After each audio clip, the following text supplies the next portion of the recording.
All right, thank you, Dean.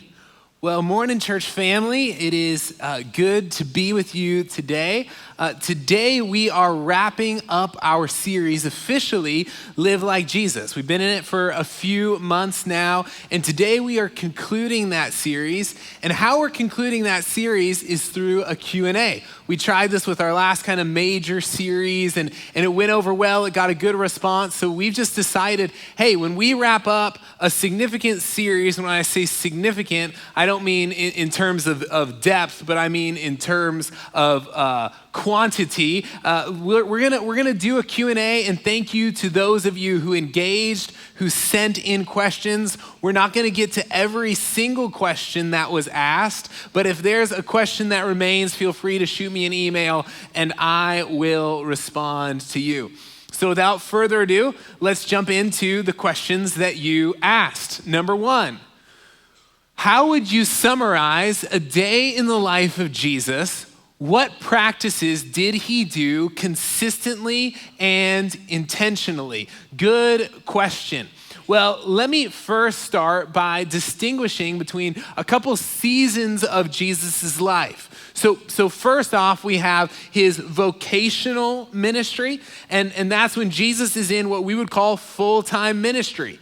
Roughly think of that as the ages of Jesus of 30 to 33. Which means that the majority of Jesus' life, he wasn't doing the rabbi thing. He was doing other stuff, and we'll get to that here in just a moment. But let's start with his vocational ministry season. Again, roughly 3 years, and this is most of what we read about in the gospel accounts. And so we're going to start there. Well, we see Jesus baptized, and then we see the coming of the Holy Spirit. And so right out of the gate, one of the things that I want to acknowledge is that Jesus is walking in step with the Spirit of the living God.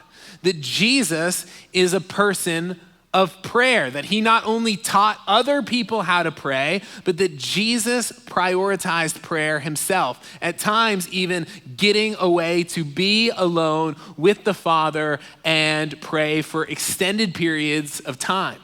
Jesus additionally was a person of the word. That's very clear as you look at the life of Jesus, that he knew the Hebrew scriptures. And another question that was asked of me that doesn't get its own slide was this question. Did Jesus kind of grow in his understanding, or was he just always aware?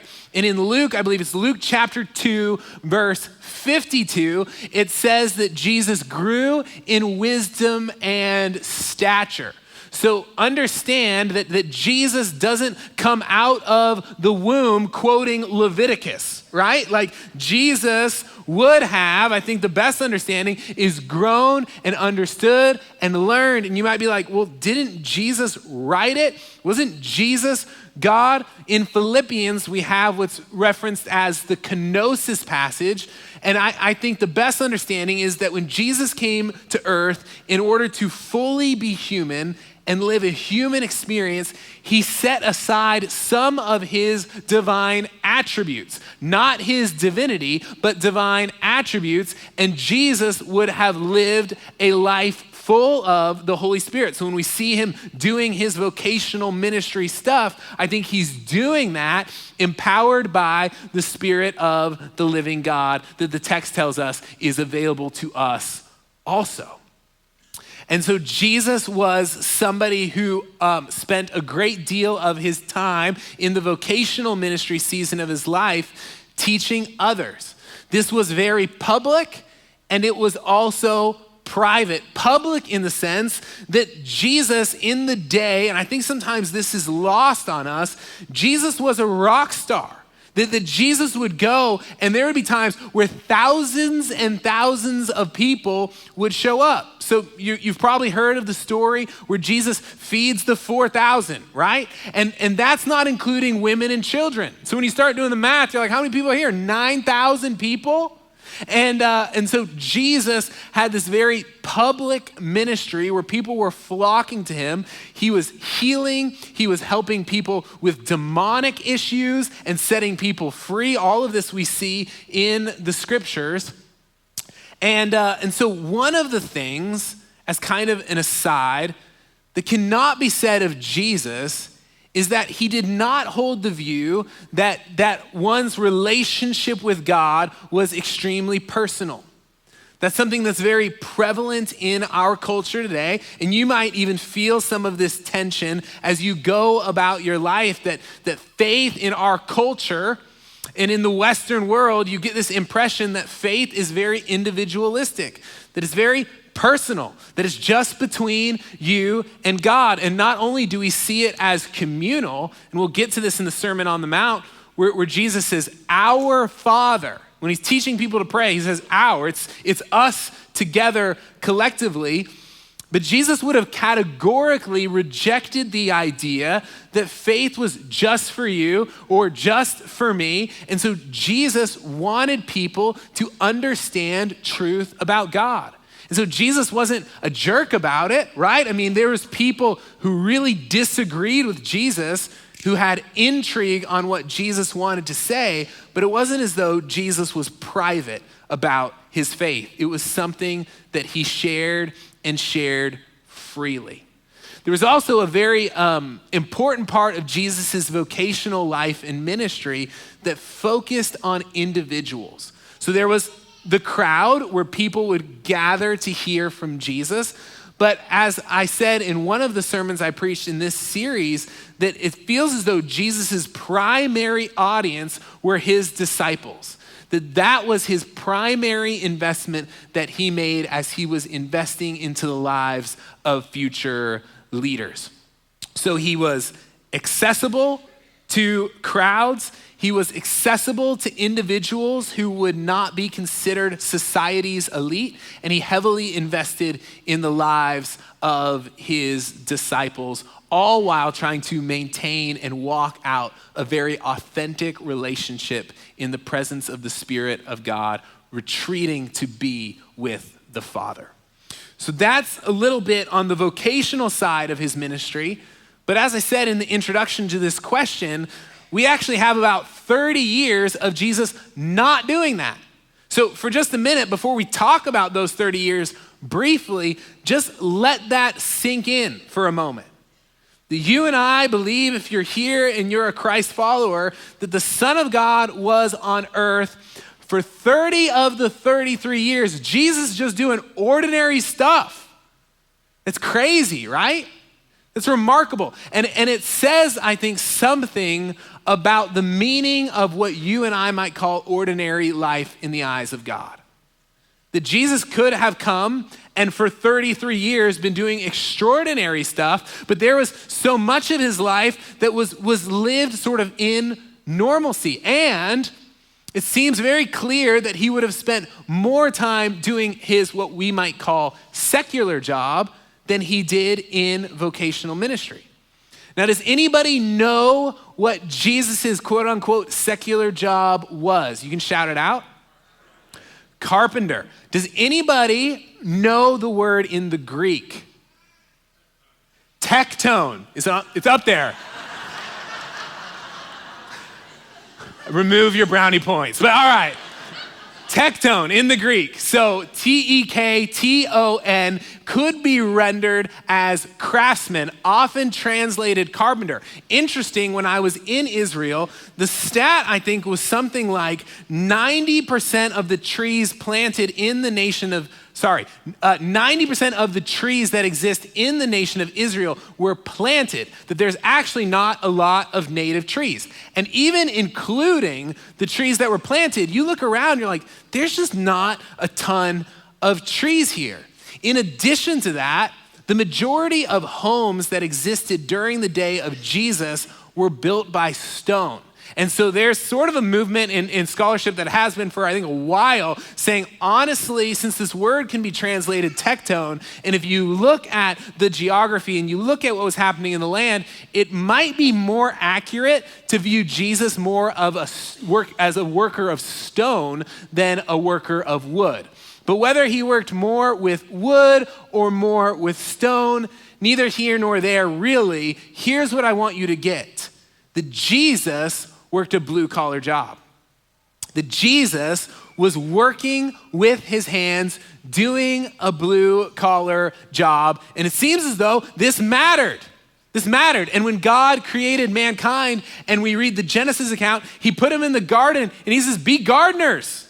So there is value, it seems like, to the work that sometimes the church has posed as secular work, and Jesus worked a blue collar job. Now, what were the rhythms of his life during this season? Well, we don't have a lot of writings that would tell us what the rhythms of his life were, but we believe that Jesus was the same yesterday, today, and forever. So as Jesus is going about his blue collar life in this season, I believe that Jesus would have been a man of great integrity, that Jesus would have worked hard, that Jesus would have used his craft and his skills to bless other people. And can you imagine the conversations that Jesus might have had on the job? Can you imagine some of the stories that other guys were telling their wives and their kids over dinner about their day at work after having interacted with this stonemason? They're sitting at home. I had the most unbelievable day. I mean, I feel, what were you doing? I was working on a wall. What did you learn? I learned all about God and all about the meaning of life. What was his name? I don't know. It was amazing. It was incredible. So I think Jesus would have lived a very highly intentional life, that those were not wasted years. Next question. Was Jesus doing something purposely by collecting the disciples he had? Can you reflect on their ages and how that is shown to us in the text? Let's go one by one. Was Jesus doing something purposely by collecting the disciples he had? No, it was all random. Jesus would sell raffle tickets to people No, it's a good question, but I believe highly purposeful. So my understanding of the rabbinic culture of the day is what was normative for rabbis, and there weren't very many rabbis, by the way. I don't remember the number off the top of my head, but it is less than you would guess there would have been. And so the culture of the day was people wanted to be disciples of rabbis. And my understanding of how this would normally work is that somebody who wanted to study under a particular rabbi would petition that rabbi and be like, can I be your disciple? And then at that moment, the rabbi would make a judgment. He would say either yes or no, he thought the guy was up to the challenge, or he didn't, and then he would make a determination. What seems to be normative for Jesus is that switched around. That Jesus wasn't really accepting applications so much as he was going out, finding people and inviting them to follow him. And so Jesus goes and he finds fishermen. He says, come follow me. And they drop their nets and they go and they follow Jesus. And this would have been actually quite the honor to study under a rabbi, and particularly if that rabbi is sending you an invitation. And so there seems to be a high level of intentionality.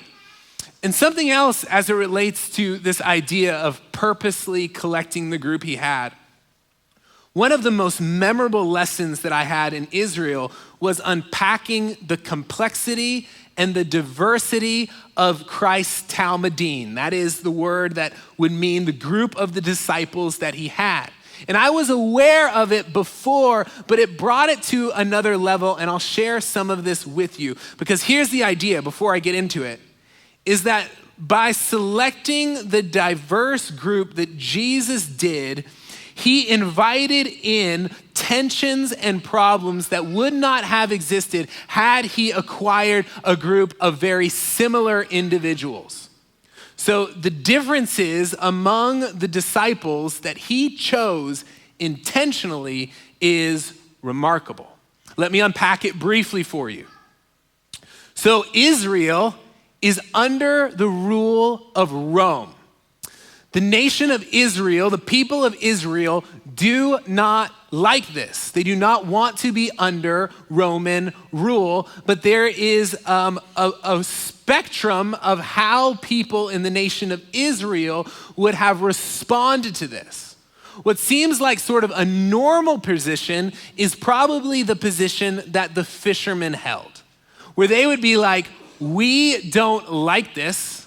We do not want to be under Roman rule. We hope one day we will no longer be under Roman rule, but for now, we're just gonna kind of put our heads down. We're gonna do the best we can. We're gonna kind of acquiesce, and we're gonna hope that there's a day where we're no longer under Roman rule. Maybe the Messiah is gonna come and set us free, but for now, we just kind of need to grin and bear Rome. It's one position. And Jesus would have had those kind of guys in his Talmudim. The next position is that of zealot. Maybe you have heard that word before, and Jesus invited a zealot to be part of his group. And zealots would have agreed with this position as just kind of a general idea, but they would not agree that they just need to grin and bear Rome. These guys were radicals. And these guys would say, it's not right for us to be under Rome, and so we can kill and revolt so that we are no longer under Roman rule. And here's what's kind of interesting, is that even though these guys agree on Rome, they disagree on how they should live in light of that. And this could be really controversial, because the zealot could look at the fishermen and say, you guys agree with me. Why are you such sissies and you're not gonna do anything about it? These guys could look at the zealot and be like, he's out of his ever-loving mind. What is wrong with him? He's cuckoo for Cocoa Puffs. So you have those groups. And then to make things a little bit more interesting, Jesus invites in a tax collector. And people are laughing because they know what this means. If you don't, let me explain it to you. A tax collector would have been somebody who was ethnically Jewish, who would have believed like the Jewish people believed in a lot of ways. He was ethnically Jewish, but he decided to work for Rome. And he decided to collect taxes from his own people to support the Roman Empire. And additionally, tax collectors were notorious for taking more than they owed to Rome to fill their own pockets. And Jesus purposefully invited this mess into his group on purpose. And so I'm on this trip, with other pastors, and we're learning, and we're like, man, our controversies over masks and vaccines in our churches, they don't hold a candlestick to this.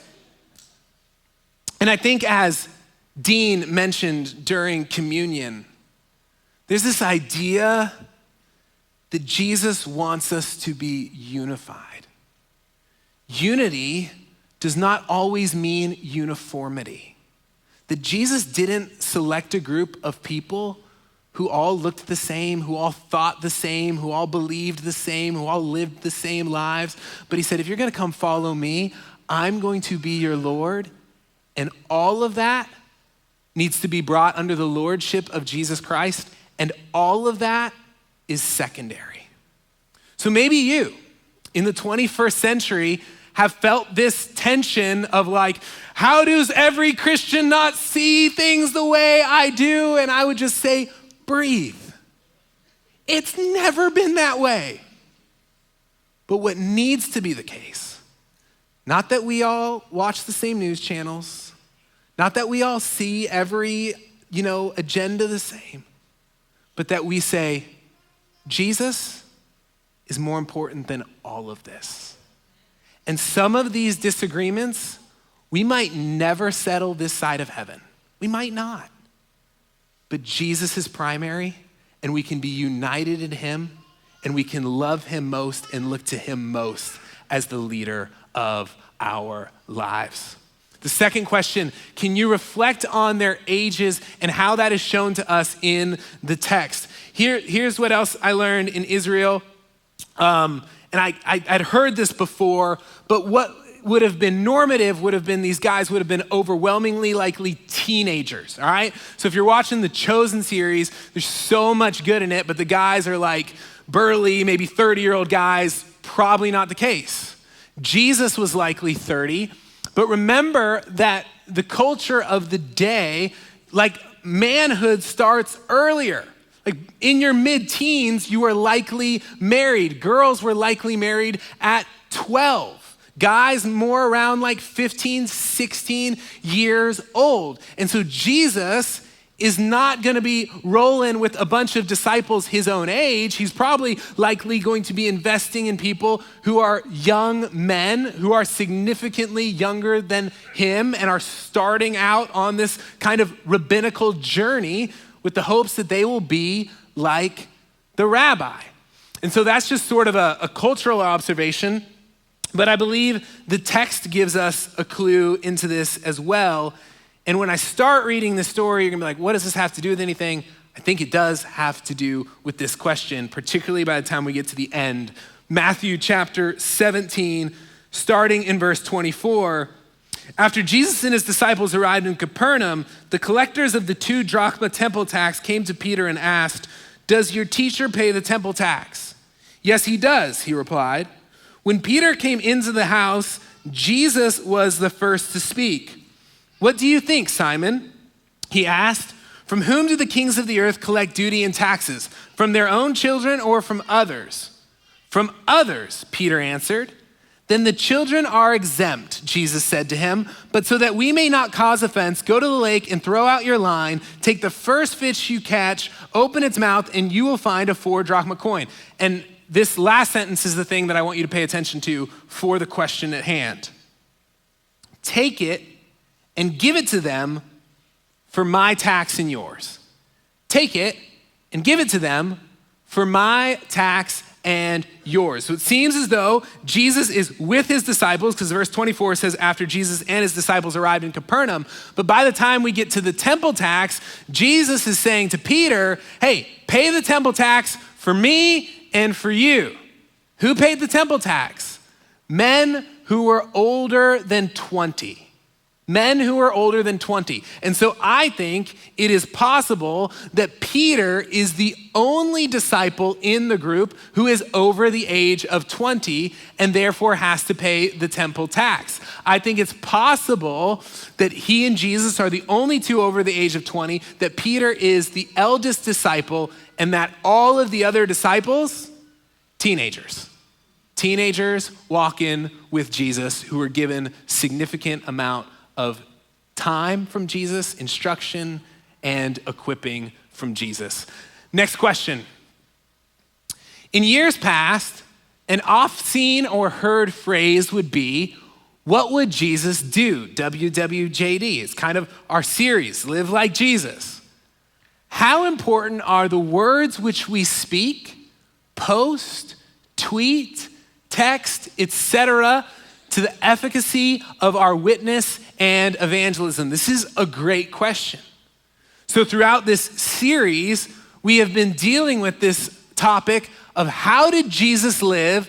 Because the text tells us, for those of us who are in Christ, we ought to walk as Jesus walked. We ought to live as Jesus lived.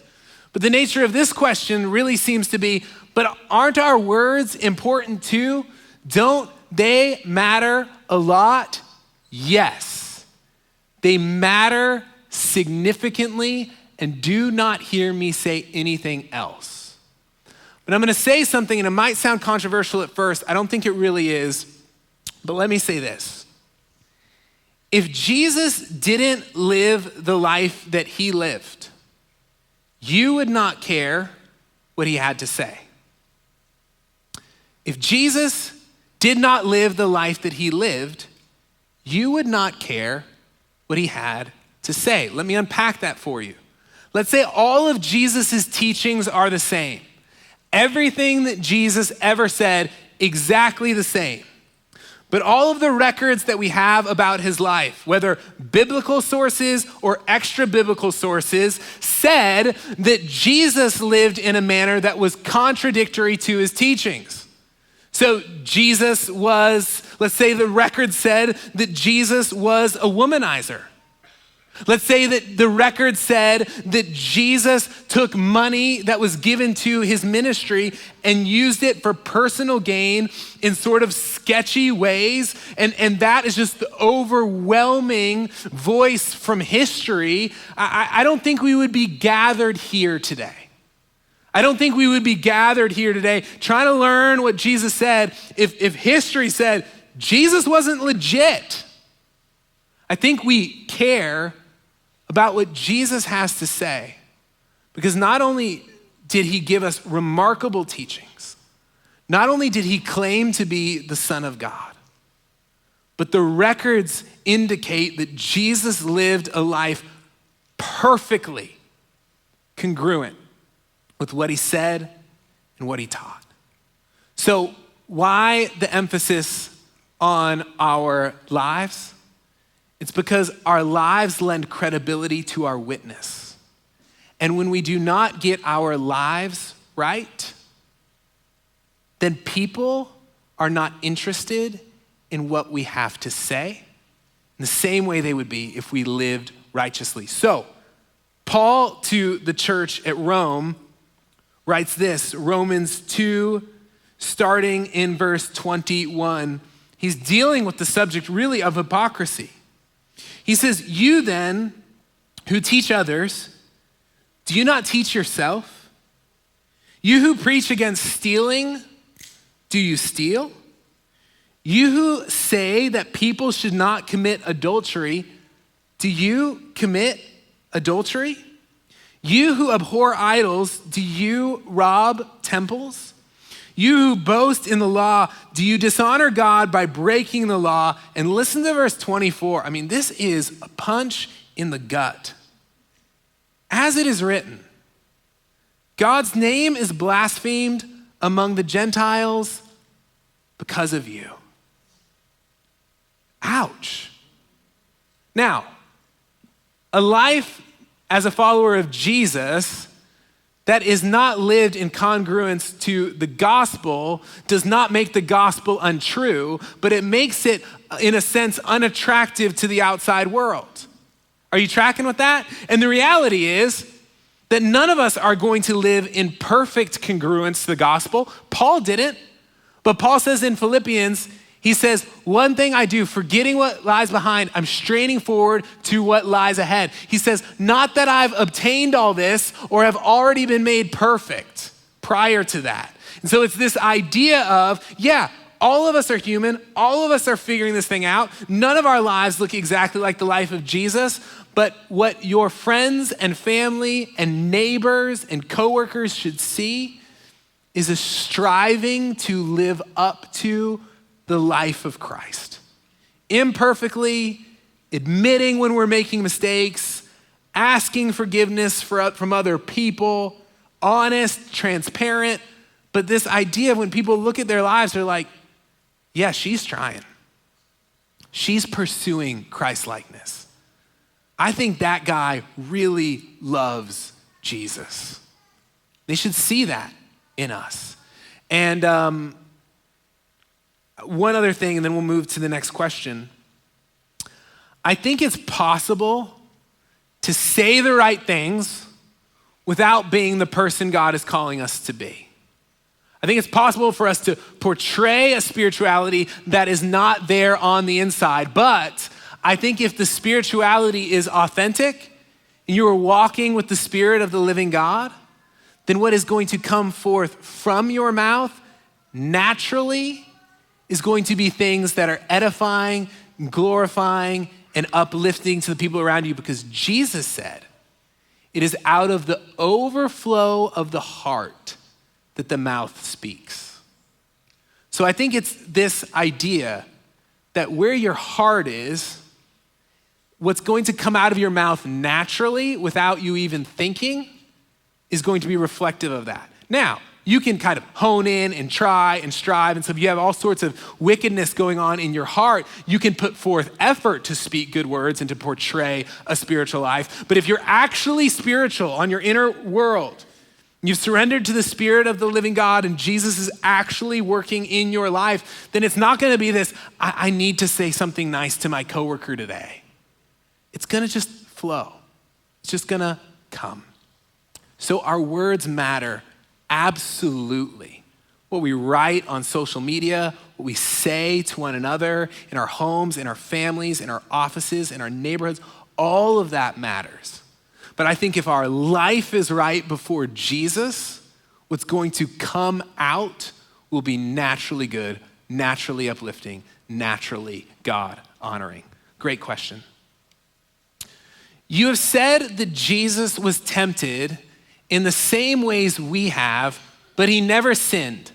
Can you give examples of the temptations Jesus faced and help us to see how he avoided sin? Sure. So if you have heard me say that Jesus was tempted in every way that we are, that was me referencing scripture. So Hebrews 4:15 says this, "For we do not have a high priest who is unable to empathize with our weakness, but we have one who has been tempted," pay attention to this part, "in every way just as we are, yet he did not sin." Church family, who is this passage written about? Yes, church. The answer is Jesus, right? And so it says he has been tempted in every way just as we are, yet he did not sin. So right off the bat, I can give an example of a time Jesus was tempted, and I'll do so. But I think the heartbeat of this passage is to say Jesus can empathize with you. There are broad categories of sin that are common to man. And the ways you might experience the particulars of that category, they could differ, but as far as the human species goes, we experience categories of temptation. We experience sexual temptation. We experience temptation towards pride. We experience temptations towards materialism. And here the text is saying all of these categories, Jesus experienced them too. So we have a temptation story of Jesus after he is baptized. The scriptures say he's led into the wilderness to be tempted by the devil. And there's stuff present there where there's this temptation to chase riches and glory above being faithful to the Father. There's a temptation for Jesus to misappropriate his worship. There is a temptation for him to test God. But here's what I do not want you to miss. That is not an exhaustive list. That is a narrative account, we believe, of a time where Jesus was greatly tempted and tested, but that is not an exhaustive list of the temptations of Jesus. Hebrews tells us that he was tempted in every way that we are. In John, at the very last verse of the Gospel of John, it talks about this idea of if all of what Jesus had done was written down, I suppose the whole earth couldn't hold the books that would be written about Jesus. What's the point? The point is there's so much about the life of Jesus that we do not have a record of, and I believe that would include his temptation. But how did Jesus deal with temptation? What did he do with it? How did he overcome temptation? What we find in the narrative account that we do have is that Jesus really knew the scriptures. And so when Satan comes to him and starts to talk with him about moral choices, he has this understanding of where God lands on the subject, and he trusts that what he has and what has been written is relevant and true for today, and he trusts that God knows what he's talking about. That's the picture that we get of Jesus, that he knows what's in the scriptures so that he can detect when something isn't congruent with them, and he trusts that the author is a good and loving father who knows better than he does. And so unlike Adam and Eve, he navigates the temptation well. Because do you remember how it went in Genesis chapter 3? Where the serpent comes to Eve, and Eve had been given sort of this command of, hey, don't eat from this particular tree. And the serpent comes to them and says, did God really say? Did God really say you can't eat a piece of fruit? I mean, that sounds ridiculous. I think when he's asking, did God say that there might be a two-pronged thing, like, did he actually say it? Questioning to recognize whether or not God actually said it. But I think the thrust of it actually might be more of a ribbing, like, that's ridiculous. Did God seriously say that? And so I think the game plan for the enemy hasn't changed a lot in thousands of years. Do you? I mean, is this not, think of our own cultural moment. Is this not the same line that is being used? I mean, I don't need to go into details of this at all, but just let me lay before you the area of human sexuality. Did God really say? I mean, did God seriously say? The vibe that you get from our own cultural moment, and the topics change or whatever, but a lie that seems to be perpetuated throughout history is this idea of, you can't trust that. You're gonna base your moral decision on that? Did God seriously say? But the picture that we have in the scriptures of God is not some out of touch, archaic, ignorant buffoon who doesn't love people and wants to be a cosmic killjoy. The impression that we get is a good and loving and all-wise father who wants what's good for his children. And like most children, you and I have a tendency to look at our parent and at times think he's out of his mind and think we know better. I do not think, ladies and gentlemen, that we know better than God. And so I think it is very important that we, like Jesus, know what this word says and believe that it was given for our good. Not to cramp our style, not to keep us from having fun, but the words of a good father who created us anyways and knows how this life thing is supposed to work. And his heart is for you to have life and have it to the full, and for you not to sabotage your life. And I think we would do well to listen. Next question. This will be the last one we'll tackle today, and this is a weighty one. As a father whose child, my oldest daughter, was killed by another human, how would Christ instruct me to be able to move on without anger and loss? Because of the nature of this question, I corresponded with this individual during the week, but was given permission to include it. And while I would certainly not want this to be anybody else's story in the room, I think the subjects that this question addresses are things that are common to human experience, that of loss, that of anger, and that of pain. And so I'll share briefly with you some of what I shared with this individual. The first thing that I shared was that you need to feel permission to feel.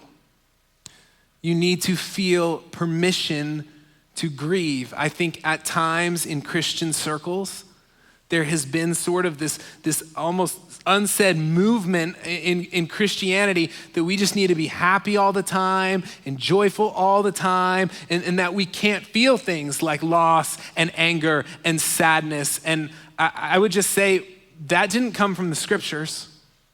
So in Isaiah, in what we believe to be a very clear prophecy about Jesus, it says that he was a man of sorrows, familiar with suffering.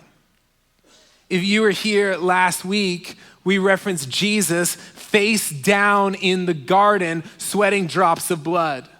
We referenced something that he said to his friends where he says, "My soul is overwhelmed to the point of death with sorrow." So ladies and gentlemen, if you are walking through something grievous, feel permission to grieve. And grieve well. I think grieving well would include inviting people into your grief who you trust, who love you and who love Jesus. I think grieving well can include inviting in people who have professional backdrop and knowledge on how to walk through dark places with people. There is no shame or stigma from receiving counseling. You got that? And then I think there needs to be very just brutally honest conversations with God.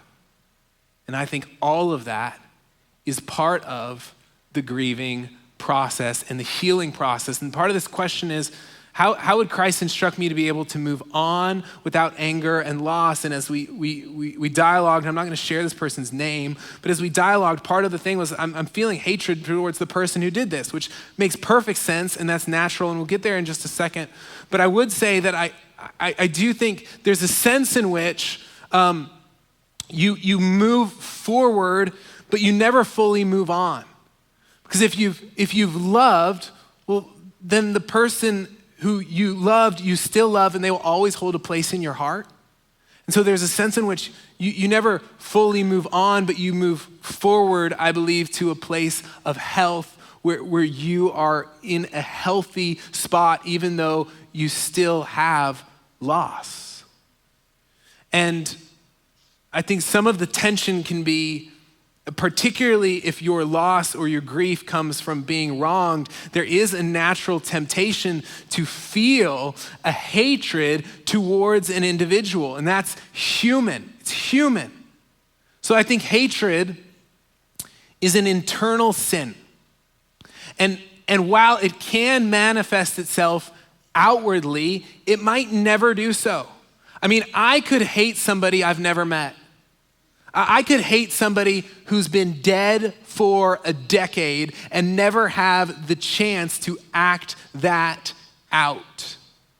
And so I think the question is what do we do with a temptation to hate? Because those need to be distinct. If they're not distinct, you will be wrecked with guilt, wrecked with it. Let me illustrate with another inward sin. Lust is an inward sin.